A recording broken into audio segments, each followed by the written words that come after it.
Mövzu feil-sifət mövzusudur. Feil-sifət nədir? Feil-sifət də həm feilin adından göründüyü kimi feili sifət, həm feilin, həm də sifətin xüsusiyyətlərini daşıyan sözlərə feil-sifət deyəcəyik və feil-sifət də sifət kimi isimdən əvvəl gələrək onu çox vaxt təyin edir. Yəni təyin etmə funksiyasını daşıyır.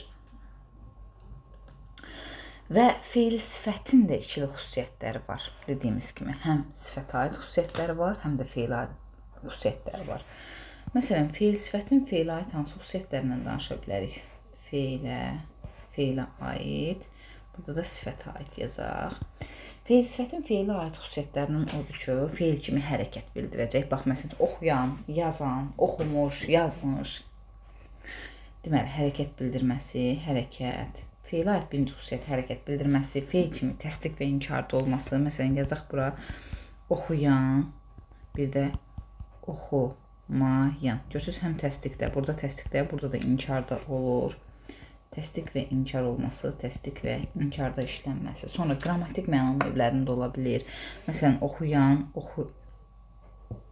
oxuyan sözünü oxutduran və yaxud oxunulan. Görürsünüz, müxtəlif qrammatik məna növlərində işlədə bilərik.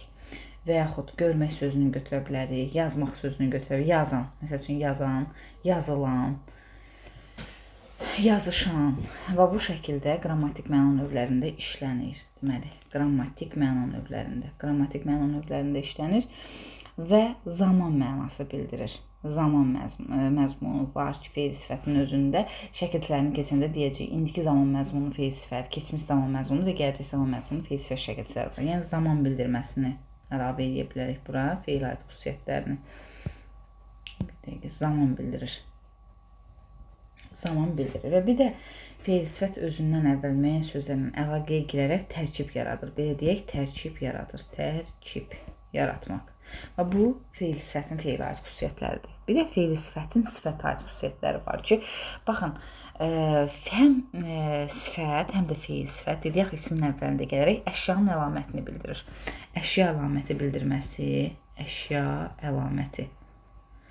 əlaməti bildirməsi, sonra ikinci sualları, necə, nə cür, hansı suallarının birinə cavab verməsi, sonra bir xüsusiyyət təyin olur. Məsəl üçün, sifət cümlədə nə olurdu? Əsasən təyin olurdu. Bax, feil sifət də cümlədə əsasən təyin rolunda çıxış edir. Sonra isimləşə bilir. Sifət də isimləşə bilirdi, feil sifət də isimləşə bilir. Yəni, ismin xüsusiyyətlərini daşıya bilir. Sonra xəbərli şəkilçisi qəbul edə bilir. Xəbərlik, oxuyandır. Məsələn, baxın, oxuyandır. Görürsünüz, dır xəbərli şəkilçisini qəbul etdi. Yəni, sifət də xəbərli şəkilçisi qəbul edir. Feil sifət də xəbərli şəkilçisi qəbul edə bilir. Sonra növbəti bir xüsusiyyət ismin əvvəlində işlənir. İsmin əvvəlində işlənmək. Məsələn, oxuyan qız. Görürsünüz, qız isminin əvvəlində gəlib oxuyan. Yəni, sifət də ismin əvvəlində gəlirdi də. Məsələn, qırmızı kitab. Görürsünüz, burada sifət də ismin əvvəlində gəlir, feil sifət də ismin əvvəlində gəlir. Bu da feil sifətin sifətə aid olan xüsusiyyətləri idi. Feil sifətin şəkilçiləri var ki, feil sifət şəkilçiləridir. Məsdər şəkilçiləridir ümumiyyətlə, feil bağlama şəkilçiləridir. Bunların hamısı qrammatik şəkilçiləridir. Feil sifətin hansı şəkilçiləri var? Anın şəkilçisi var. Bir də mış şəkilçisi var. Deməli, mış şəkilçisi, mış üstü 4, anın şəkilçisi, mış şəkilçisi, dığım şəkilçisi var ki, sonra acaq əcək şəkilçisi var, asayəsi şəkilçisi var, malı, məli şəkilçisi var. Ən şəkilçisi indiki zaman məzmunlu feil sifət düzəldir. İndiki zaman məzmunlu feil sifətlər düzəldir. Mışdır, dığım şəkilçisidir. Bunlar keçmiş zaman məzmunlu feil sifət şəkilçiləridir. Bir də acaq, ası, malı şəkilçisi var ki, bunlar da gələcək zaman məzmunlu feil sifətlər düzəldirlər. Məsələn, oxuyan deyəndə, baxın, oxuyan hal-hazırda oxuyan insandan söhbət gedir də, yəni davam edir. Və yaxud oxumuş, yəni keçmişdə oxumuş və yaxud oxuduğum keçmişdə baş verir və yaxud oxuyacaq, oxunulası, Oxunulası, oxunulası. Görürsüz, gələcəkdə, yəni oxunulası bir kitabdır. Bu da nədir? Gələcək zaman məzmunlu fe'il sifət şəkilçiləridir. Və bir də fe'il sifət şəkilçilərində burada mış şəkilçisi, sonra acaq şəkilçisi, asır şəkilçisi, malı şəkilçisi, amonim şəkilçilərdir. Məsələn, burada acaq, asır, malı. Bunların birinin üzərində izah edəcəm. Malı şəkilçisi. Və yaxud acaq şəkilçisi olsun, və yaxud asır şəkilçisi olsun. Bax, bu şəkilçilərin hər üçü həm feilin şəklinin şəkilçisi kimi işlənir. Məsələn, malı vacib şəklinin şəkilçisi, acaq xəbər şəklinin şəkilçisi, yəni gələcək zaman şəkilçisi, asır isə də lazım şəklinin şəkilçisi kimi işlənir, həm də feil sifət şəkilçiləri kimi işlənir. Bunları necə fərqləndirəcəyik? Bunlar deməli, feil sifət şəkilçilərinin feil sifət şəkilçiləri rolunda çıxış eləyəndə söz necə sualına cavab verəcək? Yəni feil sifətin sualına cavab verəcək. Amma feil kimi, feilin şəkilləri kimi işləndikdə feilin sualına cavab verəcək. Məsələn, deyirəm ki, oxunmalıdır. Oxunmalıdır. Bir də oxunmalı kitab. Baxın, oxunmalıdır. Nə etməlidir? Oxunmalıdır. Nə etməlidir sualına? Nə etməlidir? Nə etməlidir sualına cavab verdiyinə görə burada malı məli nəyin şəkilçisidir? Vacib şəklinin şəkilçisidir. Vacib. Amma baxın, oxunmalı kitab. Necə kitab? Necə sualına cavab verdiyinə görə burada malı məli feil sifət şəkilçisidir. Həmçinin acaq şəkilçisi kimi. Baxın, oxunacaqdır. Nə edəcəkdir? Oxunacaqdır. Burada acaq nədir? Zaman şəkilçisidir, yəni xəbər şəklinin göstəricisidir. Bir də oxunası kitab. Necə kitab? Oxunası kitab. Görürsünüz, necə sualına cavab verəndə də olacaq feil sifət şəkilçisi. Və yaxud oxunacaq kitab. Oxunası yazdım burada. Oxunacaq kitab. Necə kitab? Görürsünüz, yenə necə sualına cavab verildi. Olacaq feil sifət şəkilçisi.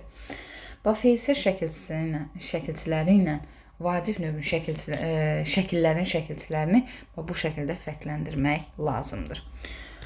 Sonra burada hansı məsələ haqqında danışa bilərik? Mış şəkilçisi haqqında danışa bilərik. Mış şəkilçisi.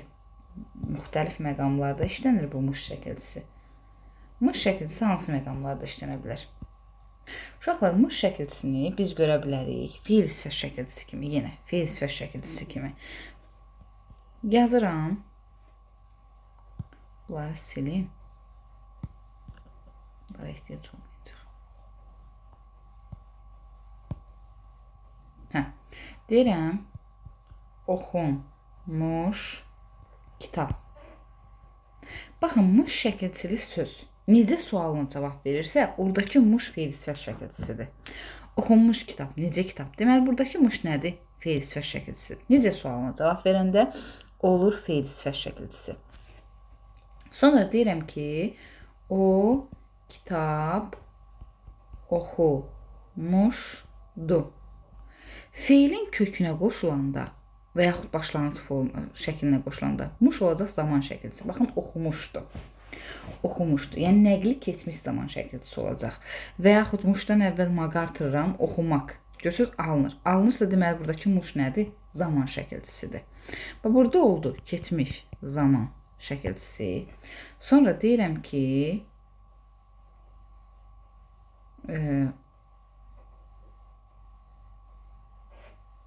nə yaza bilərik burada? O yazırmış. O yazırmış. O kitab yazırmış. O kitab yazırmış. Yaz sözün kökü indiki zaman şəkilçisi. Mış da imişin qısaldılmış forması. Baxın, mışdan əvvələ maq artırın, o yazırmaq. Alınmadığına görə buradakı mış nədir? İmişin qısaldılmış forması. İmişin qısaldılmış forması kimi işləndir. Sonra mış leksik şəkilçisi kimi işlənir. Leksik şəkilçisi kimi işlənmə məqamı var. Məsələn, feildən isim düzəldəndə və yaxud feildən başqa bir nitqli səsi düzəldəndə orada olacaq nə rolunda? Leksik şəkilçi rolunda rol alacaq. Məsələn, keçmiş sözünü yazıram. Keçmiş, keçmişdə qaldı. Keçmiş keçmişdə qaldı. Baxın keçmiş nə? Keçmiş. Burada keç feilinə miş leksik şəkilçisi qoşulub və keçmiş ismini yaradıb. Keçmək feilindən görsünüz, feildən isim yaratdı. İsim yaratdısa, burada olacaq nə? Leksik şəkilçi. Leksik şəkilçi. Və yaxud deyə bilərik bişmiş. Bişmiş yemək. Necə yemək? Bişmiş yemək. Burada biş sözün kökü miş də leksik şəkilçi rolunda çıxış edəcək. Bir də mış feili bağlama şəkilçisi kimi işlənir. Feili bağlama şəkilçisi kimi necə? Onu anda, əndə şəkilçisi ilə əvəzləyəndə, anda, əndə feili bağlama şəkilçisi ilə əvəzləyəndə orada olacaq nə? Orada olacaq feili bağlama şəkilçisi. Məsələn, deyə bilərik ki, qonaqlıqdan biraz keçmiş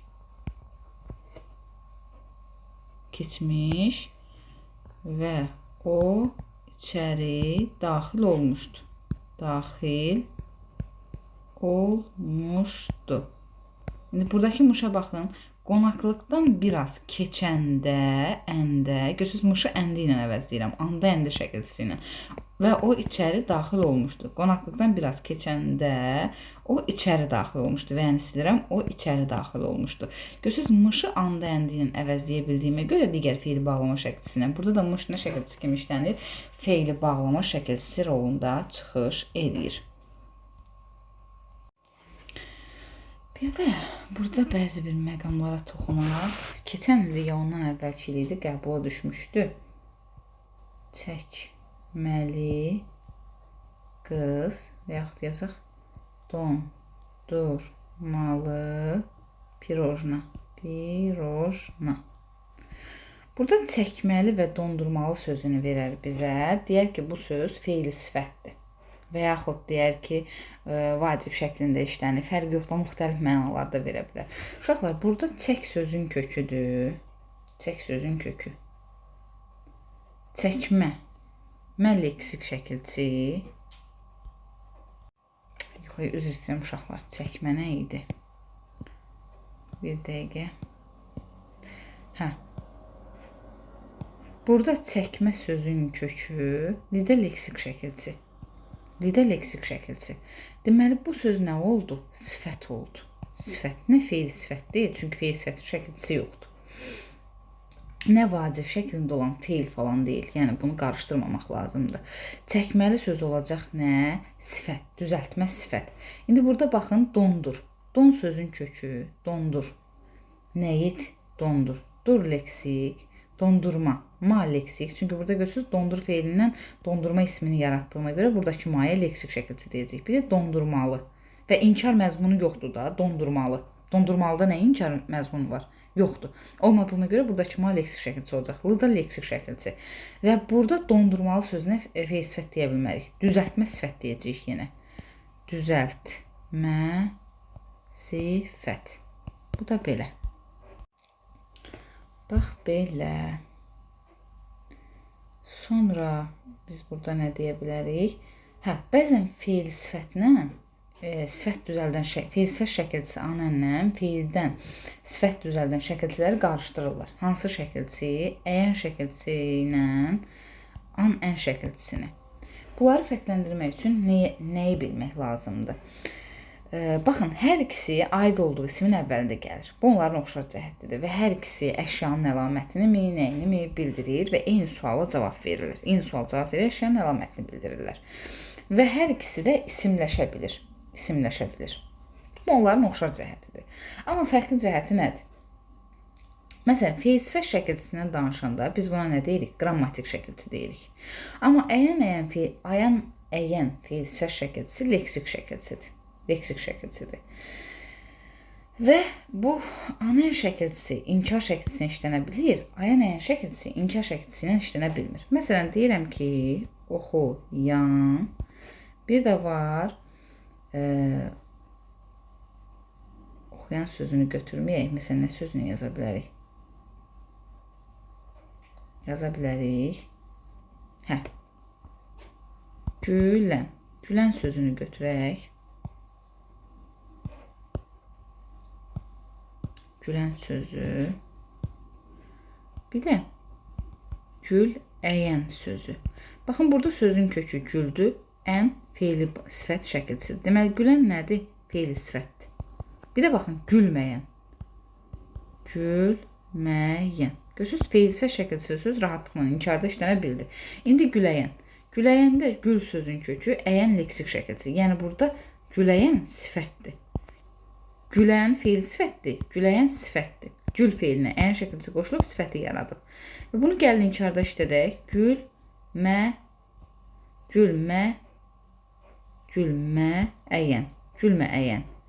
Görürsünüz, alınmır. Gülməyən. Güldən sonra maməni qoyuram. Sonra da əyən şəkilçisini atıram. Gülməyən. Alınmadı. Deməli, güləyən sözü nədir? Sifətdir. Yəni, bu leksik şəkilçisi olanda əyən şəkilçisi, sifət olanda söz, biz onu inkarda işlədə bilmirik. Yəni, bir sözün sifət mi yoxsa feil sifət mi olduğunu bilmək üçün onu inkarda işlətmək lazımdır. Feil sifətsə təbii ki, inkarda işlənəcək. Sifətçisi inkarda işlənməyəcək. Və bu məqamlarda qarışdırılan məqamlardan biridir.